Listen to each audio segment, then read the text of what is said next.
नासरीन कासी अहमद वेझो घोटाड़न स्कूल मां ॿारनि खे कढण वारे अमल खिलाफ़ एहतजाजी मुज़ाहिरो कयो। रिपोर्ट करे रहियो आहे ज़ुल्फ़कार तामरी। काज़ी अहमद भरसा ॻोठ चिरागदीन जे रहवासियुनि जो स्कूली शागिर्दनि समेत बासर जे ज़ियादतियुनि ऐं ज़ुल्म खिलाफ़ रैली कढी मुज़ाहिरो कयो। उन मौक़े ते धरती टीवी सां ॻाल्हाईंदे हुननि चयो आहे, असां ग़रीब आहियूं, असां सां नाजाइज़ी आहे। सदी गुजर असांखे बासर घटि वधि ॻाल्हाईंदो आहे ऐं फायरिंग कंदो आहे। असां ते नाजाइज़ियूं कयूं अथसि। असांजी 10 मीटरनि जी लाइट कटी अथसि। असांजा 25 ॿार स्कूल मां कढी छॾिया अथसि ऐं उन खां पोइ राति जो नशो करे फायरिंग कंदो आहे। असांजा पोड़ा पका नंढा ॿार आहिनि, छिरक ॾेई उथनि था।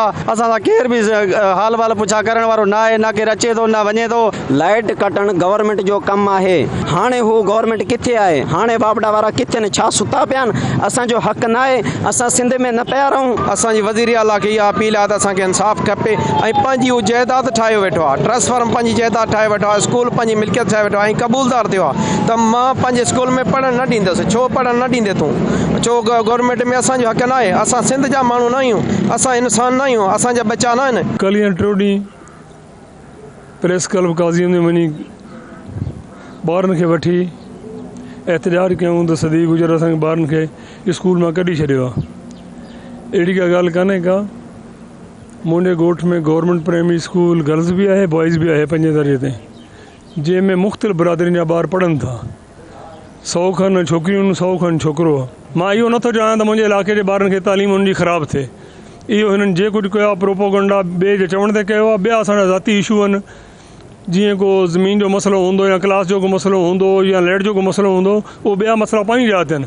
उन जे लाइ मूं जेके इलाइक़े जा मोतबारनि माण्हू उन्हनि खे चयो आहे त तव्हां वेही फ़ैसिलो कयो। जेकॾहिं मां कूड़ो हुजां त मूंखे कूड़ो कयो, जेकॾहिं ही कूड़ा हुजनि त हिननि खे कूड़ो कयो। ॻोठाणनि जो ऐं जेके नेक मर्द आहिनि स्कूल जा, उन्हनि जो पाण में लाइट जे करे ऐं कुझु ॿिया जेके इशूज़ आहिनि उन्हनि ते मसइला हलनि पिया, जंहिंजे करे जेको आहे जेको नेक मर्द ॻोठ जा जेके आहिनि उन्हनि ॿारनि खे जेको आहे पाण मोकिले छॾियो हुयो त बाबा तव्हां हाणे ॻोठ वञो।